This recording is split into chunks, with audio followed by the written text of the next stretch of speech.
Bonjour et bienvenue à ce nouvel épisode de Santé sans détour présenté par la communauté citoyenne et le comité des initiatives étudiantes du CMDO, le réseau de recherche en santé cardio-métabolique, diabète et obésité. Nous avons le plaisir aujourd'hui d'accueillir nos invités avec qui nous discuterons de santé cognitive au cours du vieillissement. Nous avons la chance de recevoir M. Marco Baudouin, un membre de la communauté citoyenne, qui viendra nous partager son expérience vécue en tant que proche aidant auprès de sa mère, ainsi que le Dr Louis Bérère, neuropsychologue et chercheur, qui nous aidera à mieux comprendre les différents types de troubles neurocognitifs. Nous parlerons de prévention et du rôle que peuvent jouer nos habitudes de vie pour garder un cerveau en santé plus longtemps. Nous aborderons aussi l'importance du soutien aux proches aidants. Donc, je vous souhaite une très bonne écoute.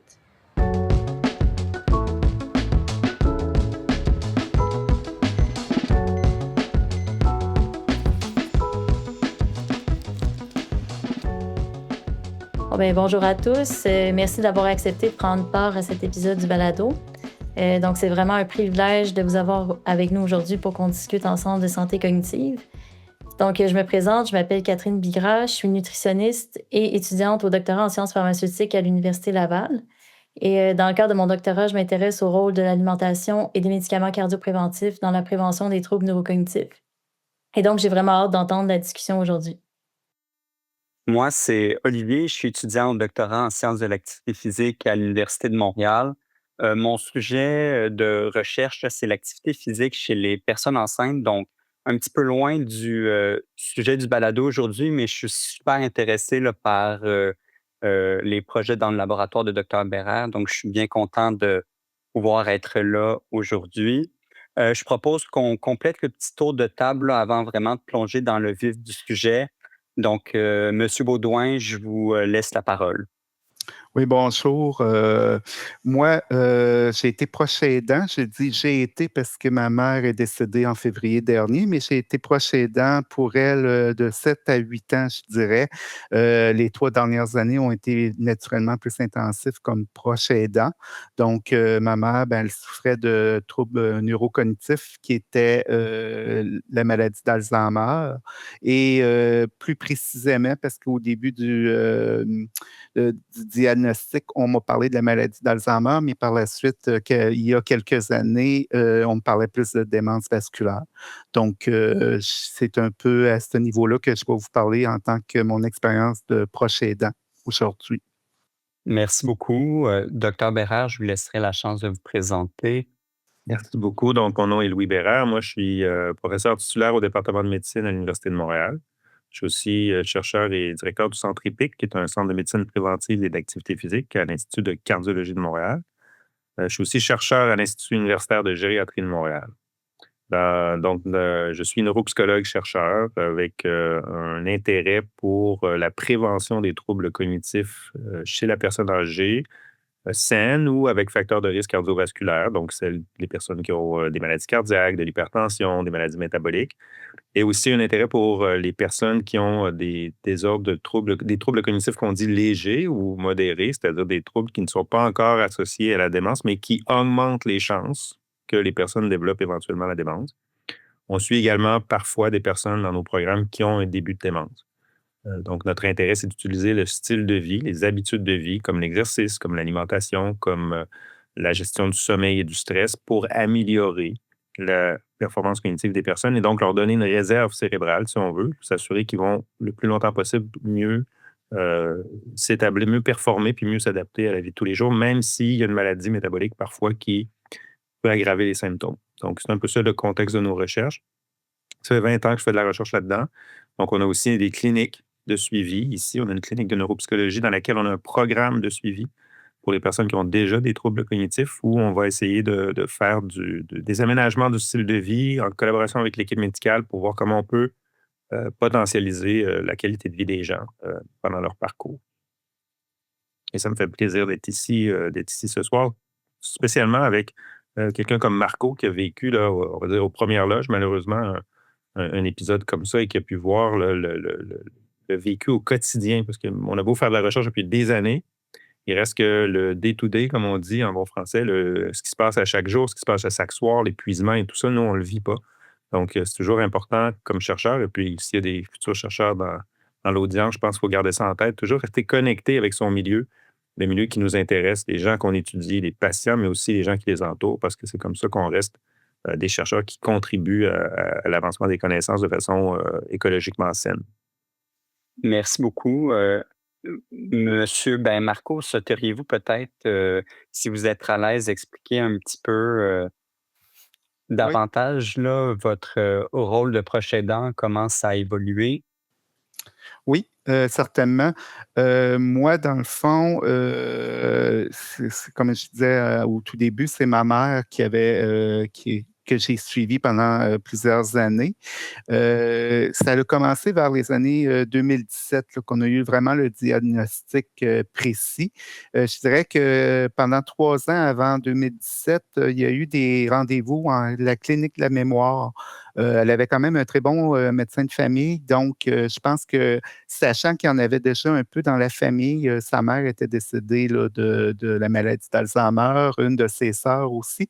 Donc, je pense que le médecin de famille a fait en sorte qu'elle a demandé à ce qu'elle aille, passer des examens là, de façon plus concret que pour d'autres personnes.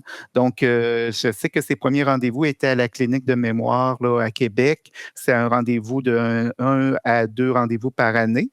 Je devais assister aussi en tant que personne proche d'elle, parce que c'est la coutume là, quand ils vont dans des cliniques de mémoire, ben, ça prend un proche pour justement voir si les questions, c'est un peu cohérent quand ils répondent aux questions, tout ça. Donc, j'ai assisté à ces rencontres-là.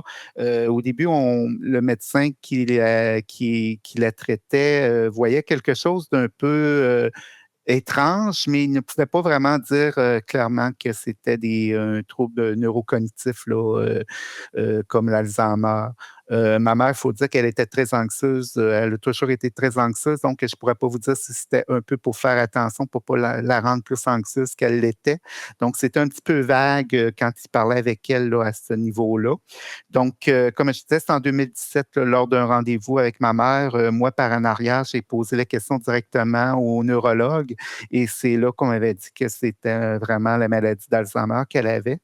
Je tiens à préciser que ma mère, pendant toutes ces années-là, elle a tout le temps nié avoir la maladie. Donc, pour elle, on ne parlait pas de la maladie devant elle ou si on en parlait, on ne prononçait pas les mots de maladie d'Alzheimer. Donc, pour elle, elle disait que c'était normal en vieillissant de perdre un peu, faire des oublis, tout ça.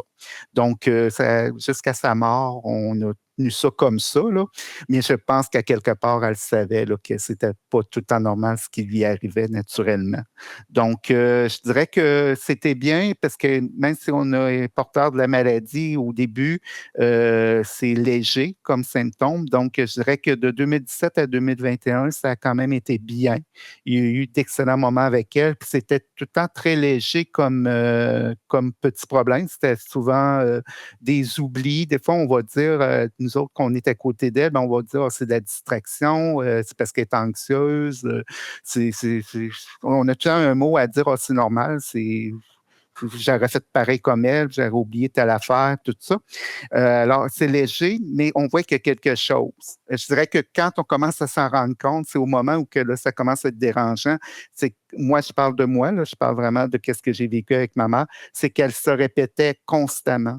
Donc, là, on voit à ce moment-là là, qu'il y a quelque chose qui se passe parce que j'appelle ça un peu une cassette. Là, tu sais, ça va être à répétition dans une rencontre de 10-15 minutes. Elle peut se répéter 3 fois sur le même sujet qu'on vient juste de dire. Alors, c'est à partir de janvier 2021 là, où que la maladie, là, j'ai vu qu'elle prenait plus de place. Elle restait de façon autonome dans un appartement comme tout le monde. Et à ce moment-là, elle a eu vraiment des oublis. Là. Elle oubliait sa carte de débit, elle la perdait, elle la retrouvait. Elle avait aussi des propos, des fois, qui étaient comme décousus, elle était confuse. Des fois, on se dit, ah, là, ça ne fonctionne pas, c'est pas cohérent, qu'est-ce qu'elle nous dit. Elle pouvait aller faire une commission, puis dire qu'elle avait payé 2 fois alors qu'elle avait payé une seule fois. Donc, c'était des propos un peu comme ça, ou des fois préparer la table de cuisine comme si elle recevrait quelqu'un.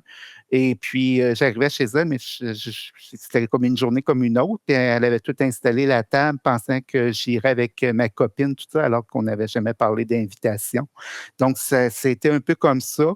Et puis, À un moment donné, c'était juste qu'elle retournait beaucoup en arrière dans ses pensées, des choses comme elle avait eu quand même un choc émotif important là, lorsqu'elle avait 25 ans. Elle a perdu un fils par noyade. Donc, ça, c'était du passé. Mais là, elle revenait là-dessus depuis plusieurs années qu'on n'avait pas entendu parler. Là, elle est revenue comme si la mémoire lui revenait là-dessus. Donc, c'est à partir de ce moment-là que moi, j'ai fait appel avec CLSC, une travailleuse sociale là, pour venir à la maison pour voir qu'est-ce qui se passait, parce que ça commençait à m'inquiéter étant donné qu'elle vivait seule. Par la suite, est arrivé en juillet 2021 de la même année où qu'elle a eu un problème de santé, pas de santé, mais c'est un été qui était très chaud en 2021. Puis, elle ne pensait pas d'ouvrir ses fenêtres. Elle disait qu'elle ne voulait pas faire rentrer trop de vent tu sais, c'était des fois des propos très décousus, mais tu sais, qu'on peut vivre pareil. Mais elle ne pensait pas de boire, alors que nous, si on a soif, on va penser de boire. Mais elle, avec ses troubles cognitifs, elle oubliait comme de boire. Donc, elle a suffoqué, elle était toute seule dans son appartement. Donc, elle s'est rendue à l'hôpital par ambulance. Là. Il y a une voisine qui l'avait retrouvée dans son appartement, pas inconsciente, mais pas en très bon état. Et à ce moment-là, c'est là qu'on l'a envoyée en hospitalisation là, en gériatrie pour essayer là, de voir qu'est-ce qui allait vraiment pas, même si on savait qu'il y avait des troubles neurocognitifs, mais on voulait vraiment approfondir là, sur le fait d'en savoir plus. Parce qu'on craignait pour sa sécurité, mais ça en vient à ça, là, quand la personne vit tout seule, puis qu'ils ont des troubles neurocognitifs légers à moyen, si on peut dire, ça peut devenir inquiétant. Là.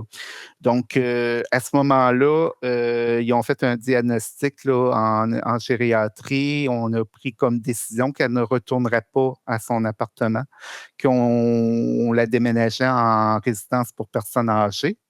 Moi, j'étais très content de la nouvelle parce que ma mère était encore autonome, si on peut dire, à ce moment-là. Puis moi, ça me sécurisait parce que, étant donné qu'elle prenait de la médication, ça faisait partie des faits aussi qu'elle oubliait de prendre sa médication. C'est ça, les troubles cognitifs, c'est au niveau de la mémoire, ça joue des mauvais tours. Puis si on saute une médication, on s'entend que même nous, si on oublie une dose, ça va moins bien. Donc, elle avait de la médication à prendre pour différentes raisons. Donc, c'était pas évident, là, ça allait de moins en moins bien quand elle restait en appartement seule. Alors que là, en RPA, elle avait le droit à la gestion des médicaments. Moi, j'avais comme fait un peu comme un forfait hôtel avec elle. Je m'étais dit, je vais tout enlever ses responsabilités, puis ça va bien aller. L'entretien ménager, l'entretien des vêtements, le lavage, les repas, tout préparé, c'était en salle à manger. Mais le problème est que 2 mois après qu'elle soit rendue en RPA, ça allait très, très bien. Mais la maladie a continué à progresser, elle, de son côté, elle n'a pas stoppé. Donc là, à ce moment-là, c'était des crises d'anxiété qu'elle faisait, puis on voyait que la maladie, là, au niveau des troubles de mémoire, était de plus en plus présent. Et puis, c'est pas compliqué à dire, c'est qu'à un moment donné, elle tombait de plus en plus souvent dans son appartement. Heureusement, elle ne se blessait pas. C'est un peu à cause de la médication qu'elle prenait aussi. Ça faisait en sorte qu'elle était plus à risque de chute. J'étais souvent appelé, moi, par téléphone, naturellement, pour que j'aille sur place. Parce que quand on parle d'une résidence pour personnes âgées, c'est comme pour des personnes autonomes, semi-autonomes, mais le moindrement que la maladie progresse, ça devient comme trop lourd pour eux. Donc, à ce moment-là, est arrivé un moment où que là, lorsqu'elle tombait, elle ne pensait pas de mettre on avait beau lui dire de mettre son pendentif d'alerte dans le cou. Mais quand elle tombait, elle ne l'avait pas dans le cou, il était sur son comptoir parce qu'elle ne pensait pas de le mettre. Donc, il y avait plein de choses. Moi, j'avais comme elle ne pensait plus non plus de ramasser ses vêtements, mettre ça dans un sac pour le lavage qui venait une fois par semaine. Que même si moi, j'avais pris le forfait, on sentait qu'elle n'avait plus le minimum de capacité pour suivre les directives, les règlements. Ça, pour elle, elle n'était plus capable ils viennent qui sont plus capables là, de retenir quoi que ce soit comme information.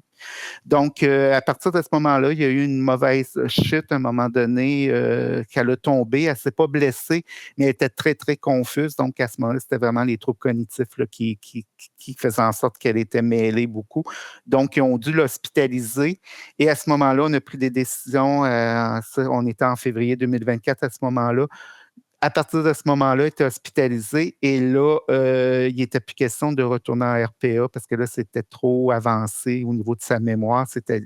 On ne parlait même plus de mémoire à court terme. Là. On dit une phrase, puis elle l'oublie 2 minutes après. Là.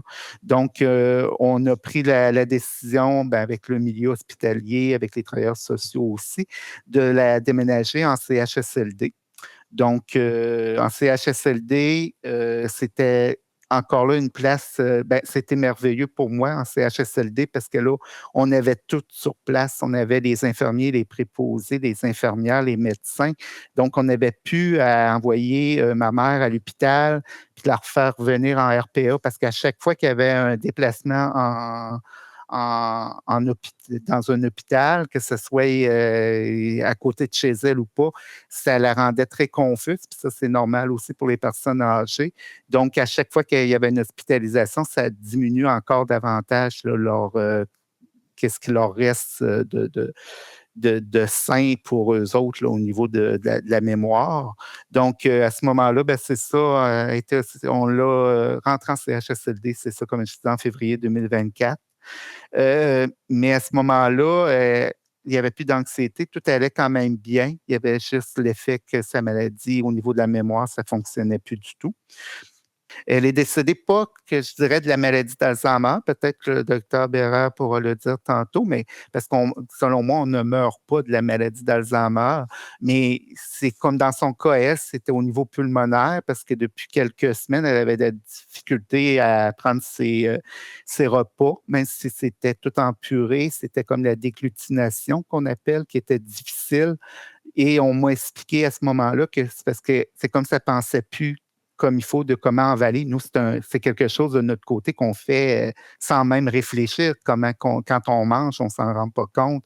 Mais quelqu'un qui a des troubles cognitifs, ça peut en venir jusqu'à a pu savoir vraiment comment avaler les aliments. Mais là, encore là, moi, je ne suis pas médecin, là, je le vulgarise de cette façon-là, là. Mais tu sais, elle n'est pas décédée à cause de ça. Dans le fond, c'était une pneumonie. Puis comme on disait, bon, quand tu as de la difficulté à manger des aliments, des fois, ça s'en va pas d'un bon conduit. Donc, ça s'en va au niveau des poumons et ça cause des bactéries, là. Donc, c'est un peu de cette façon-là qu'on m'a expliqué là, suite à son décès, là, de quoi qu'elle était décédée, dans le fond.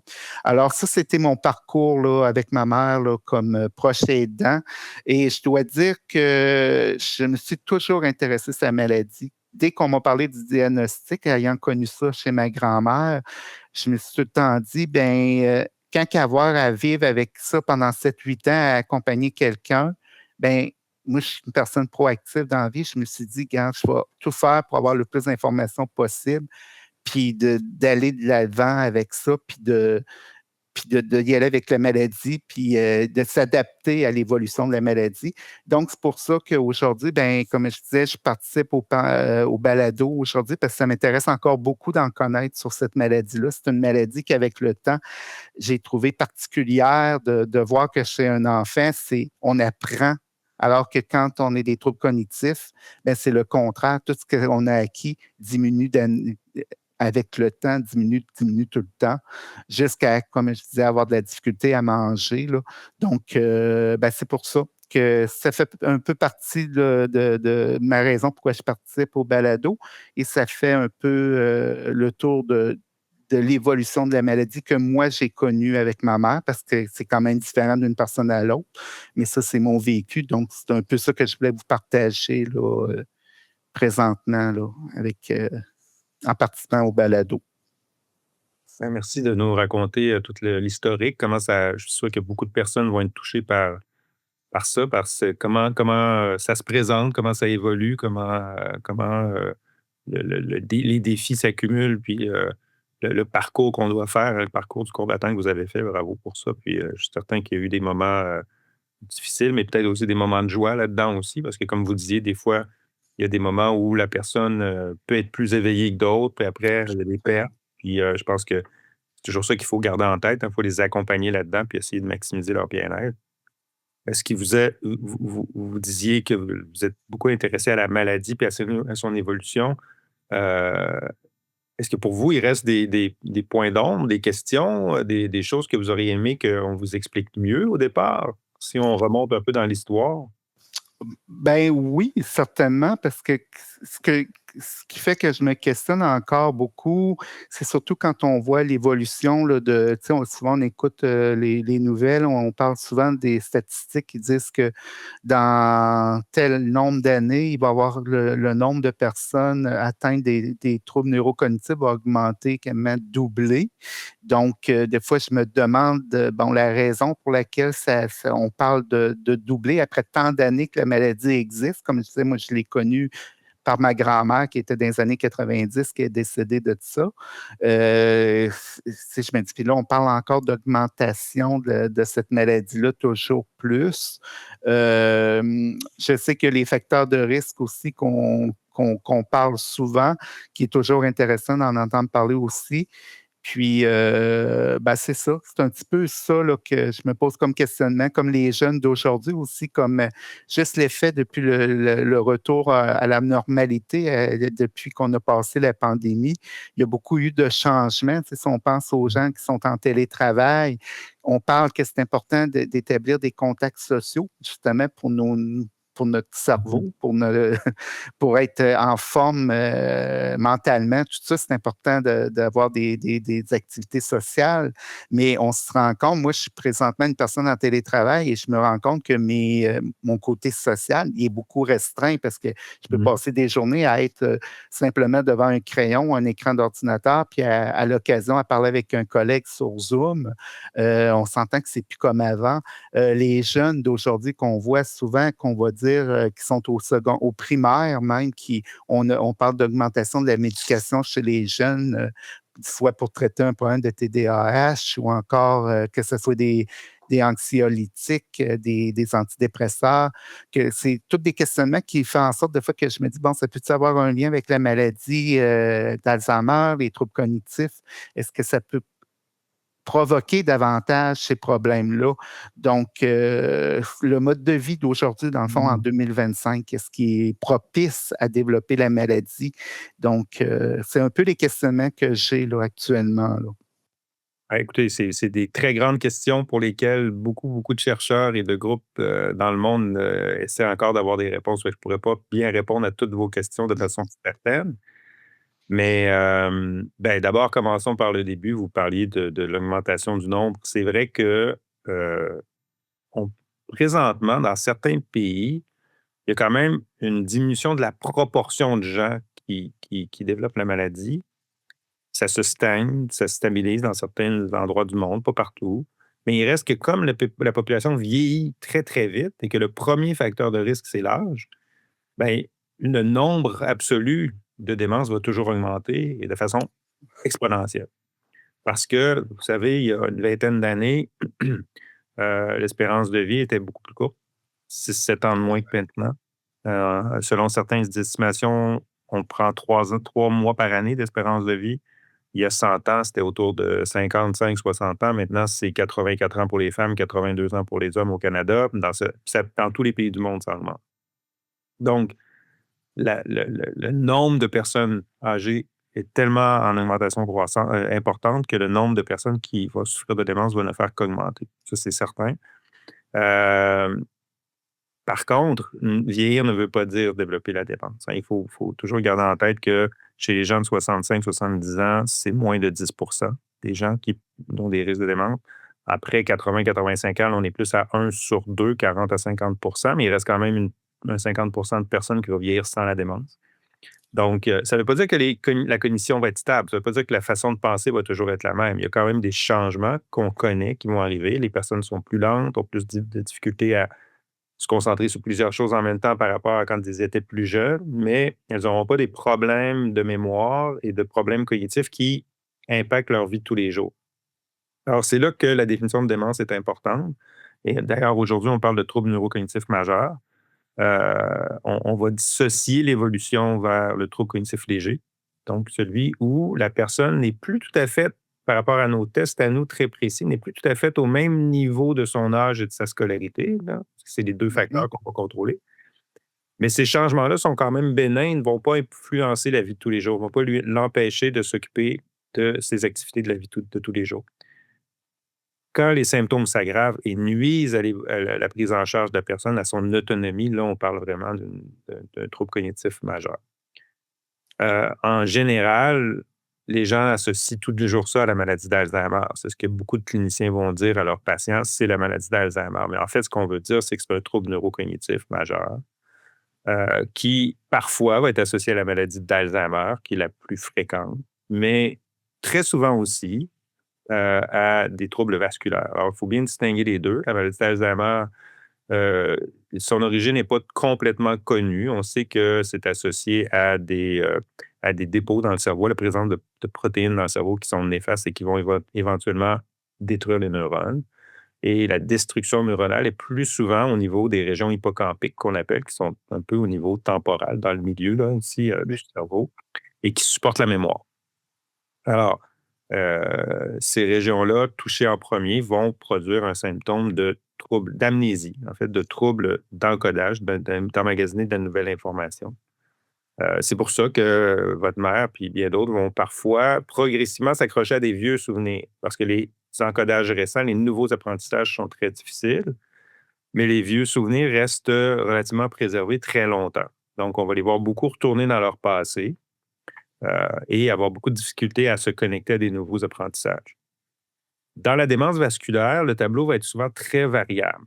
Pourquoi? Parce que là, on n'est plus dans la même cause. On est dans une maladie qui est liée à des troubles du système sanguin, en fait, du réseau de vascularisation du cerveau qui est partout.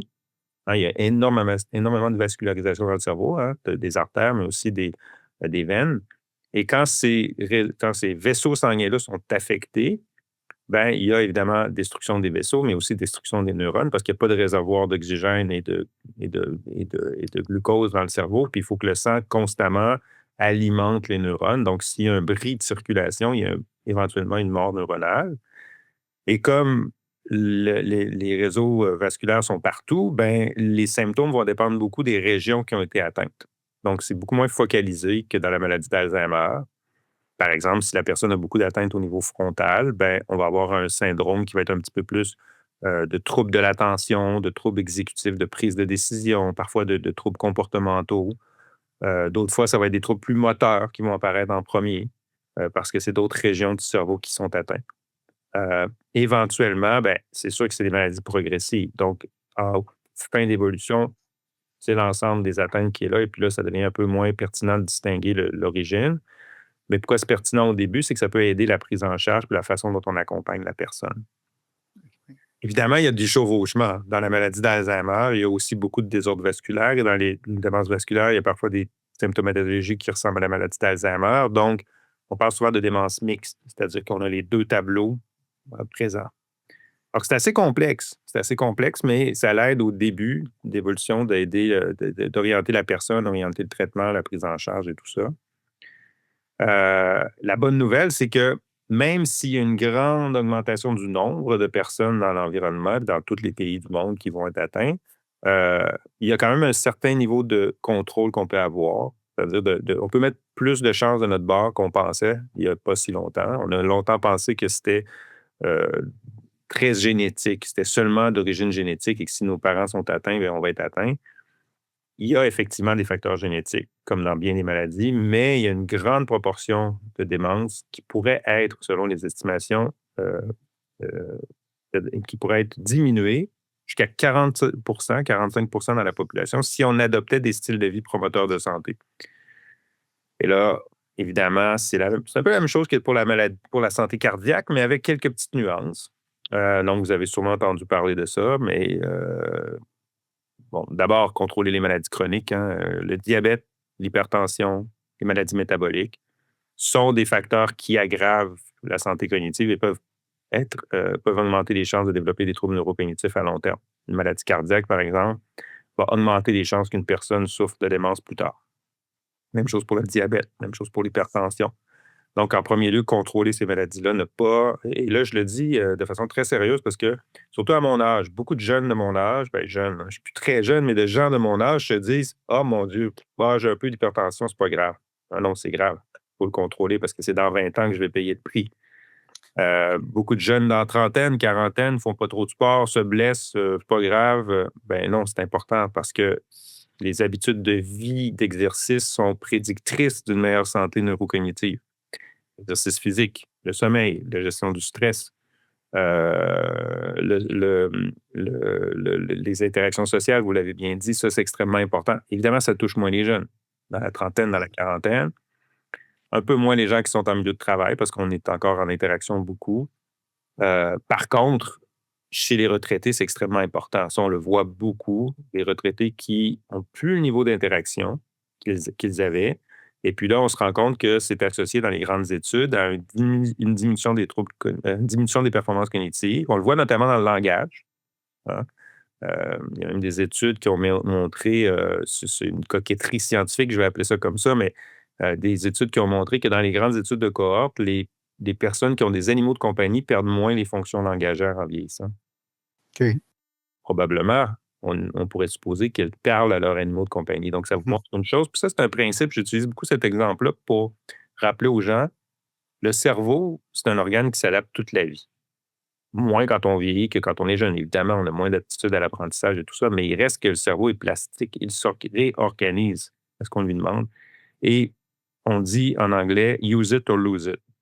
Si tu ne l'utilises pas, tu vas le perdre. Donc, tout ce qu'on lui demande de faire est potentiellement bon. L'interaction sociale, c'est exigeant. L'apprentissage, nouveaux apprentissages, stimulation cognitive, c'est très important. L'isolement est très néfaste. Comme la sédentarité aussi est très néfaste. Donc, tous ces facteurs de risque-là, il y en a à peu près dans la littérature 17 facteurs, 14 à 17, ça dépend des études qu'on regarde. Ce sont tous des facteurs de risque qu'on appelle modifiables, donc sur lesquels on peut agir et qui, au cours de la vie, vont favoriser le vieillissement cérébral en santé et diminuer les risques de démence. Ça ne veut pas dire qu'on va l'éviter totalement, mais on va diminuer. Et on pense que dans beaucoup de cas, on va retarder les symptômes. Donc, beaucoup de ces habitudes de vie-là, c'est difficile de dire qu'elles vont empêcher la maladie d'arriver, mais ils vont la retarder. Et déjà, la retarder, ben, c'est extrêmement important parce que chez une personne, par exemple, de 80 ans, chez qui on pourrait retarder de 3-4 ans des symptômes cognitifs, puis vous l'avez dit, c'est une maladie qui évolue longtemps. Donc, si on retarde le début, on retarde aussi l'évolution et fort probablement, la personne va probablement décéder d'une autre maladie ou d'une autre infection. Donc, on donne la chance au coureur, si on veut, pour préserver sa cognition et sa qualité de vie et évidemment son autonomie. Vous avez parlé de médication. Je ne pense pas qu'on puisse, en tout cas, moi, je ne suis pas expert là-dedans, là, qu'on puisse faire des associations de la prise de médicaments chez les jeunes et les risques de démence plus tard. Peut-être certains experts pourront se mouiller ou essayer des estimations, mais je pense que ce serait vraiment périlleux d'aller là. C'est sûr qu'avec ce que je viens de vous dire sur le style de vie, ça reste que tout ce qui est néfaste pour la santé métabolique chronique de façon générale, et certains des médicaments que vous avez nommés pour l'anxiété, pour la dépression, pour bien dormir, ont un impact négatif sur la santé métabolique. Donc, on peut, par association, créer des liens et réfléchir à ça tous ensemble en se disant, peut-être que si on peut éviter les médicaments le plus possible, ce serait mieux. Le stress, très néfaste pour le cerveau. Et ça, le stress, ça fait partie des choses qui est partout, là, à tous les âges de la vie, chez les enfants, à l'âge adulte, chez les plus vieux. Donc, beaucoup de facteurs comme ça sur lesquels on peut jouer qui, je pense, vont devoir être révisités un peu. Hein. Je pense au sommeil. Le sommeil, c'est un bon exemple. Quand j'étais un jeune étudiant, c'était bien vu de ne pas dormir. Je ne sais pas si c'est encore comme ça, nos jeunes étudiants pourront nous le dire, mais c'était bien vu de ne pas dormir. Tu ne dors pas, tu étudies. Même chez les médecins, hein, on leur faisait faire des gardes de nuit, 2-3 nuits de suite, etc. Aujourd'hui, quand on regarde la nouvelle littérature, qui est quand même assez récente, qui montre les associations entre les facteurs de risque, entre le sommeil et l'augmentation des risques de troubles métaboliques, d'obésité, de troubles cognitifs éventuellement, on est en train de réviser ça là, de façon très, très, très sérieuse et je pense que tous les organismes qui font de la promotion de la santé et certainement dans les bureaux de médecins, ça doit se discuter de façon très différente. Et là, maintenant, on a des cibles de sommeil à atteindre. On ne veut pas que ça baisse en bas de certaines cibles parce qu'on sait que c'est associé à une augmentation des maladies. Donc ça, c'est un exemple de changement de perspective. Hein?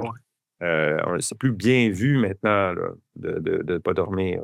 Parce que pas dormir pour étudier, alors que tu sais que ça augmente tes troubles cognitifs, ben, il y a un petit peu un illogisme là, qui s'installe. Hein?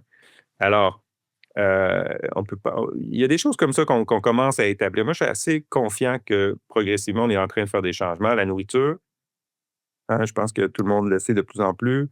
On a souvent parlé de nourritures qui sont pro-inflammatoires, qui sont néfastes pour la santé métabolique. On sait maintenant qu'elles sont néfastes aussi pour la santé du cerveau. Je pense aux aliments ultra transformés. Puis il y a des études qui le démontrent clairement. Dans les populations quand on compare les gens qui en mangent plus et ceux qui en mangent moins, bien, les gens qui en mangent plus ont plus de chances d'avoir des troubles neurocognitifs et de développer une démence. Potentiellement que ça passe par la filière métabolique de santé cardio-respiratoire et cardio-métabolique qui augmente les chances d'avoir des troubles neurocognitifs éventuellement. Alors, tous ces facteurs-là, c'est important de les garder en tête, puis de les implémenter, puis d'en faire la valorisation au grand public. OK. J'ai pas mal couvert, je pense, certaines. Je ne sais pas si vous voulez revenir sur certains éléments Ben, je trouve ça intéressant de ce que vous dites, dans le fond. C'est vraiment une bonne hygiène de vie qui va faire en sorte qu'on repousse les troubles neurocognitifs. Et je trouve, avec ce que vous expliquez, ben, ça me fait un tout autre sens dans ma tête. Là. Je comprends davantage là, qui peut faire en sorte qu'on peut éloigner les troubles cognitifs. Parce que moi, comme vous dites, à 30 ans, on fait moins attention, mais avec les années, on se dit, c'est pas grave, moins dormir, exactement comme vous venez de dire. Mais de savoir que ça de réfléchir là-dessus, sur ce que vous venez de dire, ben ça fait beaucoup de sens pour dire, ben c'est tout de suite qu'il faut travailler là-dessus. C'est pas d'attendre à 50, 60 ans de dire, oh, me semble j'ai oublié telle affaire, mais c'est de commencer jeune, justement, en pensant à plus tard. Là. En tout cas, je trouve que c'est vraiment intéressant ce que vous venez de dire là. C'est important aussi de garder, peut-être une chose à ajouter. Tous ces éléments de style de vie ont aussi un effet chez les gens qui ont un très fort risque génétique. Hein, on le sait maintenant, on peut catégoriser un peu les gens selon le risque génétique dans la population. Puis, les études sont assez claires là-dessus. Même les gens qui ont des proches qui ont eu la maladie, qui sont porteurs de gènes qui augmentent leur risque statistique, ça ne veut pas dire qu'ils vont l'avoir, hein, mais ça augmente leur risque statistiquement. On a vu des études longitudinales, donc on suit les gens très longtemps dans le temps, que le niveau de style de vie, notamment l'exercice physique, qui est souvent très, très étudié, va diminuer les chances de développer des troubles neurocognitifs, même si les gens sont porteurs des risques génétiques. Alors ça, c'est important. Ça ne compense pas complètement le risque statistique génétique, mais ça les met vraiment dans une zone avec des meilleures chances de ne pas développer les troubles cognitifs ou de les développer plus tardivement. Donc, puis je vous dirais que même, moi, j'aurais tendance à dire, surtout s'il y avait des membres de la famille qui sont atteints, je pense qu'il faudrait être encore plus à l'écoute de ces différents facteurs-là et de les mettre en place le plus vite possible. Les maintenir aussi, c'est pas toujours facile de maintenir. Moi, ce que je trouve bien dans les habitudes de vie, c'est que même si on ne sait pas si on renverse vraiment les chances de développer la maladie, comme je disais, on pense parfois qu'on les repousse plus, ils viennent avec un paquet d'éléments positifs tout de suite maintenant dans la qualité de vie des gens. Alors, quelqu'un va faire attention à sa nourriture, manger moins de sucre, avoir moins de café, va dormir mieux. Quelqu'un qui dort mieux va apprendre mieux le matin, être plus de bonne humeur, avoir moins d'anxiété. Quelqu'un qui fait de l'exercice va dormir mieux, s'endormir plus facilement le soir. Alors, tout ça, c'est tout interrelié ici et maintenant. Donc, je pense que ça met toutes les chances de notre bord, mais en plus, c'est payant maintenant. Chez les enfants, il y a des études très claires qui montrent que si on augmentait leur niveau d'activité physique, puis on augmentait l'intensité, pas juste le temps, l'intensité, on réduit significativement leurs troubles d'attention. Potentiellement, on pourrait même faire en sorte que chez certains enfants, on consommerait moins de médicaments pour les troubles d'attention. Ça ne veut pas dire qu'on pourrait changer tout ça, et je ne suis pas en train de dire là, que les médicaments ne sont pas utiles. Je dis juste que peut-être qu'on augmenterait leur capacité d'attention, on aurait peut-être moins de troubles d'attention et une meilleure efficacité additionnée aux médicaments, il n'y aurait pas de problème non plus. On peut très bien penser à toute une interaction là-dedans. Hein, on le voit aux nouvelles maintenant, parlez-en à votre médecin pour une pilule pour maigrir. Bon, je veux bien, moi, mais vous savez, les éléments chimiques, les protéines qui sont dans cette pilule-là, les molécules, c'est-à-dire qui sont dans cette pilule-là, ben, on en produit de façon naturelle quand on fait de l'exercice. Des molécules équivalentes qui vont, on le sait depuis longtemps, l'exercice physique intense réduit la faim, coupe la faim d'une certaine façon. Et c'est un peu le même mécanisme. Je suis pas en train de dire que les molécules, les pilules ne servent à rien. Dans certains cas, c'est tout à fait prescrit et tout à fait correct de le prescrire. Je dis juste qu'on oublie parfois que certains éléments dans notre style de vie, dans nos habitudes de vie, peuvent provoquer un peu le même phénomène. D'ailleurs, il y a des études qui suggèrent que malgré l'utilisation de pilules, ou en plus l'utilisation de pilules, l'exercice demeure extrêmement important pour maintenir le poids qu'on a perdu. Donc, je pense qu'à quelque part, il faut vraiment se poser comme question, est-ce qu'il n'y a pas quelque chose que je peux faire, moi individuellement et nous comme société, avant de tout de suite aller chercher la pilule miracle? Et ces habitudes de vie-là sont extrêmement importantes, encore une fois, ici, maintenant, pour leur effet, mais peut-être à long terme aussi pour réduire les risques de troubles neurocognitifs. C'est vraiment intéressant parce qu'il y a une phrase qui me vient en tête, c'est que moi, pour avoir vécu, bon, comme proche aidant, comme j'expliquais tantôt, j'avais une tendance à dire on n'a pas le contrôle sur cette maladie-là. Elle évolue, surtout quand c'est un stade avancé. Mais là, avec vos propos, je pars avec une nouvelle façon de voir ça, c'est que ça m'encourage à me dire plutôt, finalement, j'ai le contrôle de ma vie, j'ai le contrôle justement en me disant, ben là, prends-toi en main. Puis il y a plein de choses qu'on peut faire pour justement prévenir ou retarder, que je trouve ça vraiment encourageant d'entendre ça aujourd'hui. Donc, Ben, vous c'est savez, super. moi, je me souviens plus qui a dit ça. J'ai lu ça dans un livre. Il faudrait que je retrouve la source. Mais tout le monde veut vivre longtemps, mais personne ne veut être vieux. Hein? Donc, ces habitudes de vie-là nous permettent d'avoir un sentiment de contrôle, un sentiment de jeunesse aussi, parce que Tout à fait. moi, je le vois souvent, des gens qui se remettent à faire du sport. Je me rappelle d'un patient ici qui a fait notre programme d'exercice. Alors, au début du programme d'exercice, il avait toujours mal un peu partout. Il avait de la misère à marcher quelques kilomètres pour venir au centre. Il a fait un programme d'entraînement d'1 an. Quand je l'ai vu, il avait fini le programme. On se croise dans la rue et il dit, je veux absolument vous remercier pour votre programme, c'est merveilleux. J'arrive de 2 semaines de vacances en Europe avec ma conjointe et je marchais 15 kilomètres par jour pour visiter des villes. J'aurais jamais pu imaginer faire ça 1 an ou 2 ans avant. 1 an ou 2 ans avant, il était plus vieux, plus jeune. Là, il est plus vieux de 2 ans, puis il marche 15 kilomètres alors qu'il était pas capable d'en marcher 5.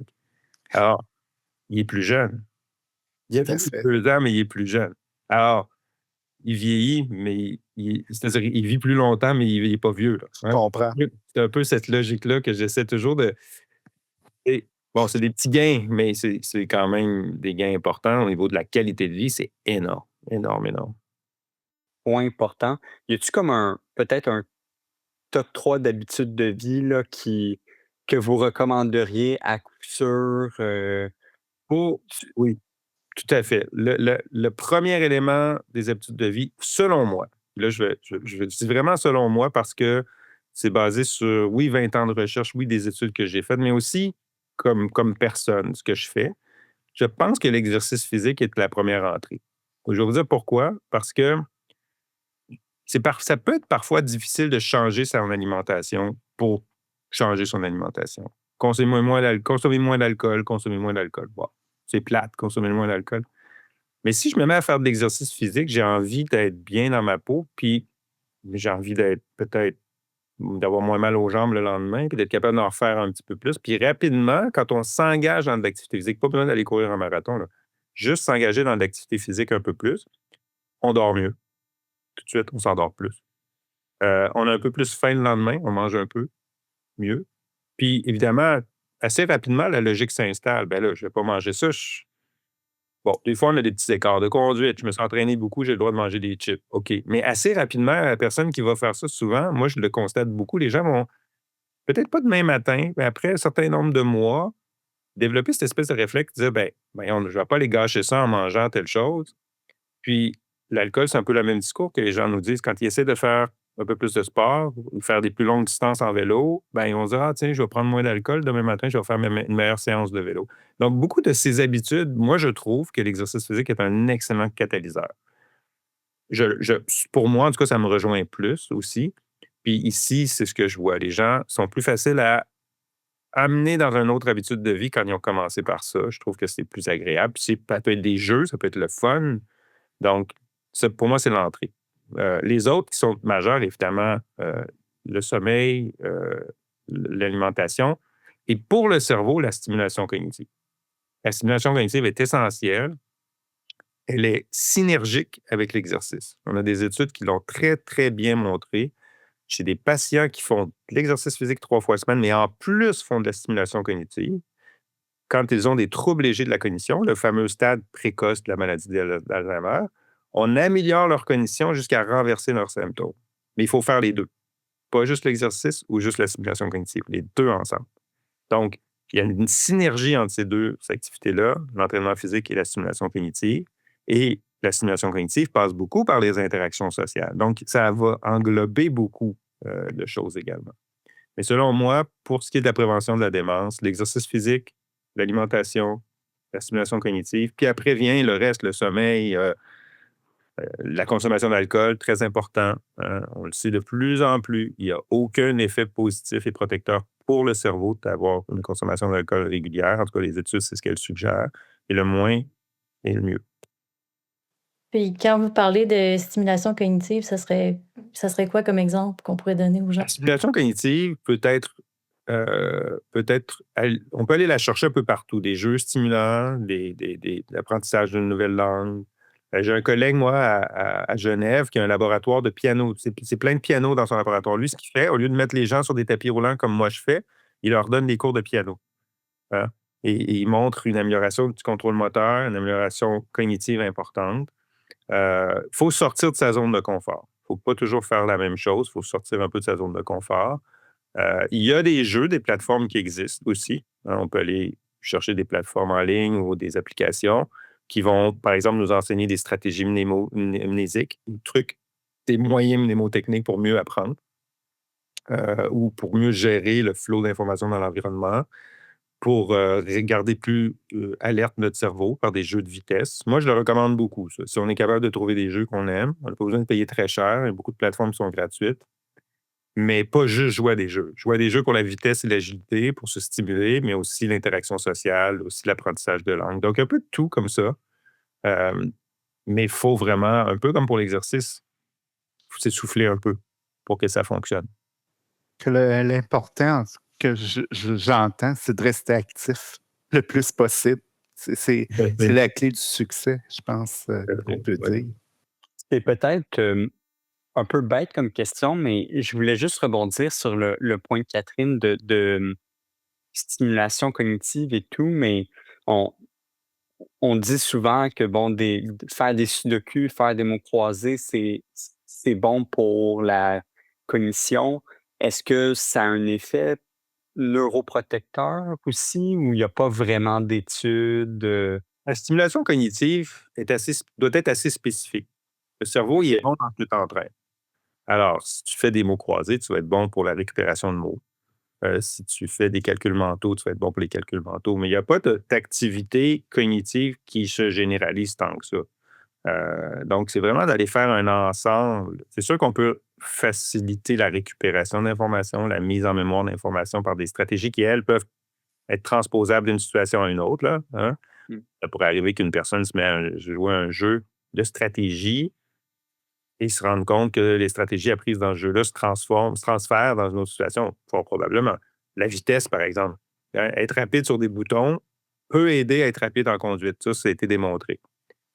Mais c'est proche. Il faut que ce soit proche. Donc, c'est pour ça que moi, je recommande beaucoup d'aller vers des choses qu'on maîtrise moins et très variées. Hein? Puis on est bon dans ce qu'on entraîne.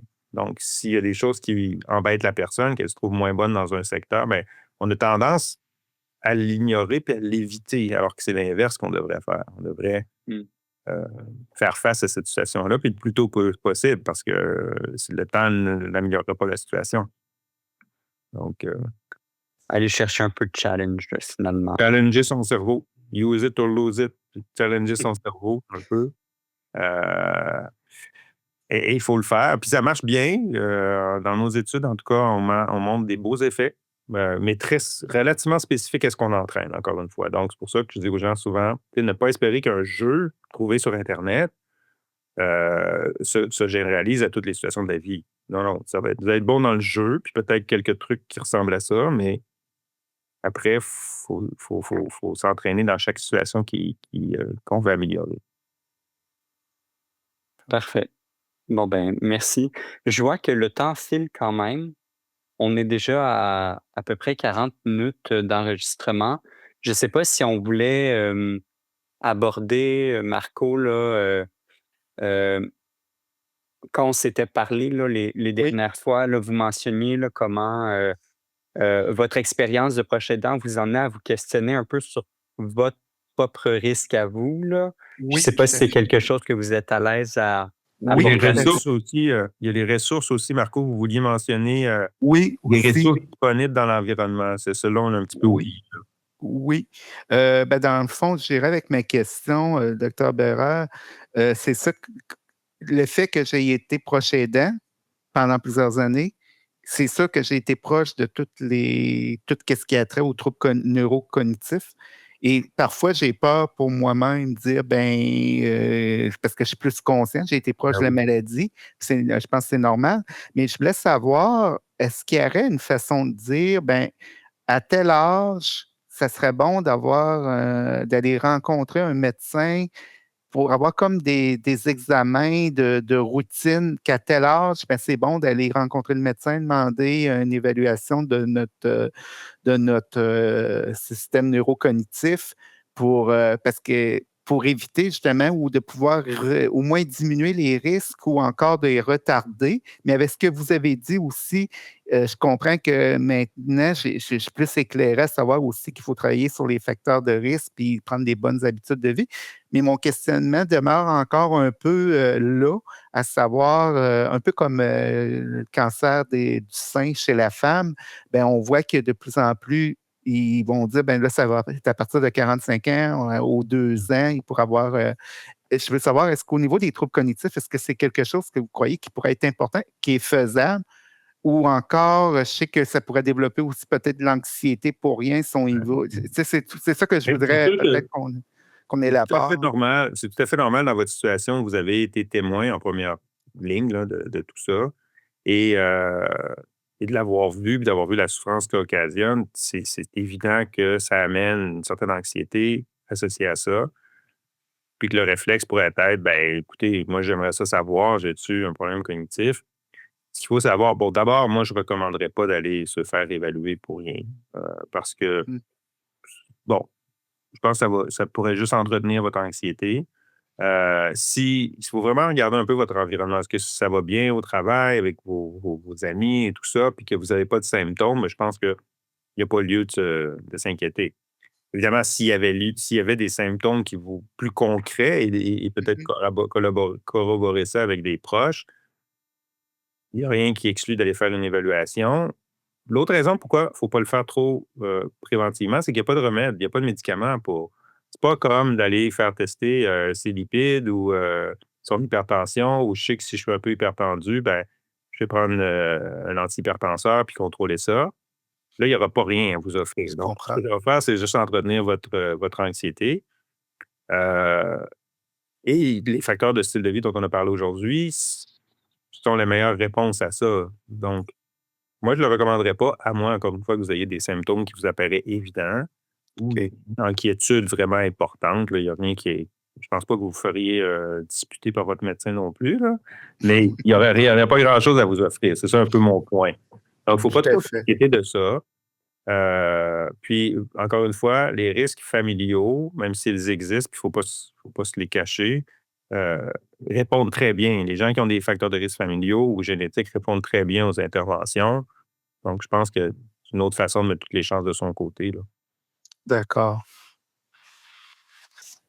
J'aurais peut-être le goût aussi, un peu comme Olivier parlait, de peut-être juste conclure un peu de ma partie là, en disant un peu l'effet d'avoir été proche aidant pour une personne avec des troubles cognitifs.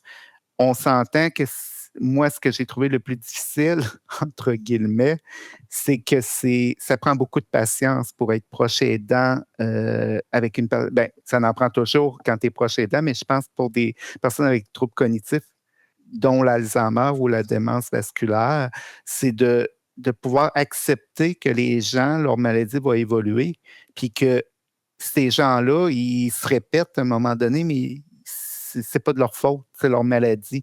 Je dirais que moi, c'est ça que c'est facile à dire.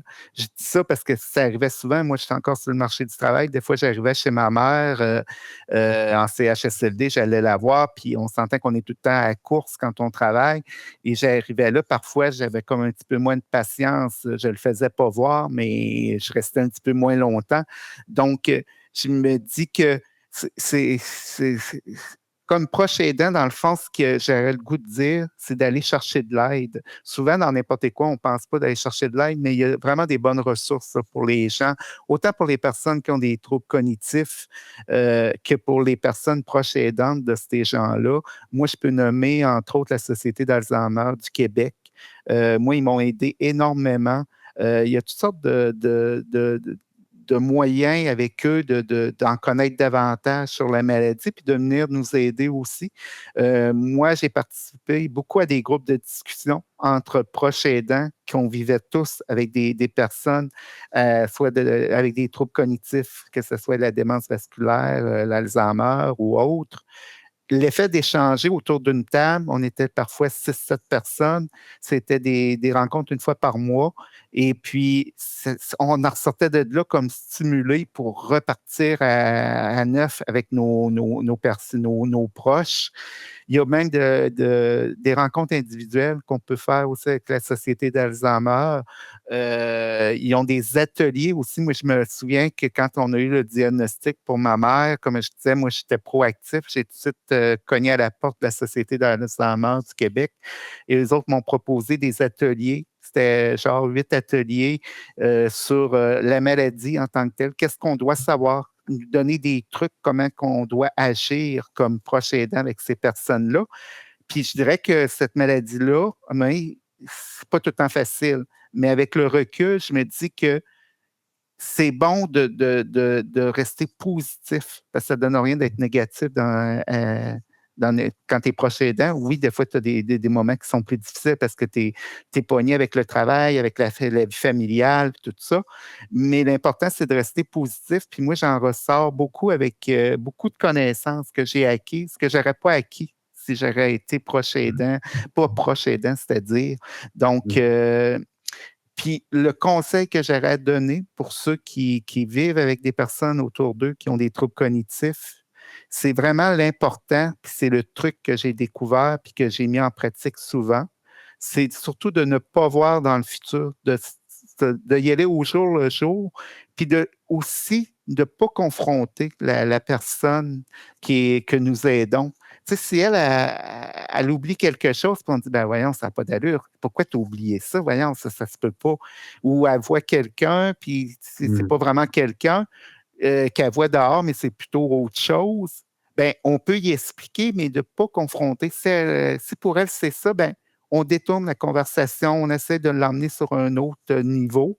Mais c'est de vraiment y aller avec la douceur. Puis je pense qu'on en ressort grandi, puis beaucoup mieux, parce que c'est facile de tomber là, épuisé là, à être proche aidant pour des personnes avec des troubles neurocognitifs. Il faut nous-mêmes faire attention à notre santé à ce moment-là. Que c'est un peu ce que je voulais dire là, pour ma conclusion, pour moi, là, sur les troubles cognitifs, là, pour être proche aidant, c'est vraiment de ne pas hésiter à demander de l'aide. Puis comme des balados comme on fait présentement, je pense que ça ne peut pas faire autrement que venir en aide aux gens qui vivent cette expérience de vie-là, qui peut être désagréable, très difficile, mais en même temps, nous emmener du positif aussi. Donc, parce que la personne qui a des troubles cognitifs, comme on dit tout le temps, il y a le côté émotif de ces personnes-là demeure toujours. C'est de s'occuper du moment présent avec eux. Puis moi, jusqu'à la toute fin, ma mère est encore souriante. C'était triste de la voir partir, mais une semaine avant, elle est encore souriante, mais elle était dans son monde. Mais c'est de respecter son niveau, puis d'évoluer avec eux, là, puis s'adapter à leur niveau. Puis je pense que c'est juste positif là, d'agir de cette façon-là. Que ce sera un peu mon mot de conclusion pour moi. Merci beaucoup. Merci de le partager parce que, comme vous dites, c'est une façon un peu de renseigner tout le monde, les gens qui doivent faire face à ça, de cette maladie-là dans leur famille. Puis c'est aussi, j'en suis convaincu, une façon de nous aider, nous, à mieux comprendre cette réalité-là. C'est notre travail comme professionnel d'essayer de trouver des nouvelles façons, des nouvelles approches pour soit prévenir la maladie, mais aussi intervenir quand elle est là. Et que ce soit à mon niveau ou des étudiants qui cherchent un peu des nouvelles pistes pour aider les gens. Des témoignages comme le vôtre, c'est super précieux.